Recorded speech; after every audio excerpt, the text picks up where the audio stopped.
நான் பொதுவாகவே ஹீரோயின்ட்டெல்லாம் அவ்வளோவா பேச மாட்டேன். ஆனால் அவங்க அவ்வளோ பெரிய ஆடியோ ரிலீஸ் ஃபங்க்ஷனில் சொன்னாங்க, சார் நான் உங்கள் கூட ஒரு செல்ஃபி எடுக்கணும் அப்படின்னு சொன்னாங்க. அது என்னால் மறக்கவே முடியல. ஏன்னா அவங்க என் தலைவன் எஸ்டிஆர் அவர்கள் கூட நடித்தவங்க, தனுஷ் சார் கூட நடித்தவங்க, இன்றைக்கி என் நண்பர் சந்தானம் கூட நடித்தவங்க. அவங்க என்னை பார்த்து இந்த ஒரு வார்த்தை சொன்னாங்க. அது வந்து கண்டிப்பாக கல்வெட்டில் எழுதி வச்சுட்டு நான் பக்கத்திலே உட்காந்துப்பேன்.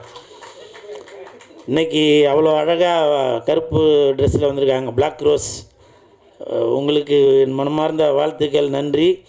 நான் ஒரு படம் அந்த படத்தோட பேர் சொல்ல வேணாம். அந்த படத்தோட இயக்குனர் எனக்கு ஃபோன் பண்ணி இந்த மாதிரி உங்களை வந்து அந்த படத்தில் கமிட் பண்ணணும் அப்படின்னு சொல்லி சத்தியமாக தாயின் மீதானே சொன்னாங்க. இந்த மாதிரி அந்த ஹீரோயின் வந்து நான் படத்துக்கு கமிட் பண்ணுங்க, அவங்க கேரக்டர்லாம் எப்படி என்னன்னு கேட்டாங்க.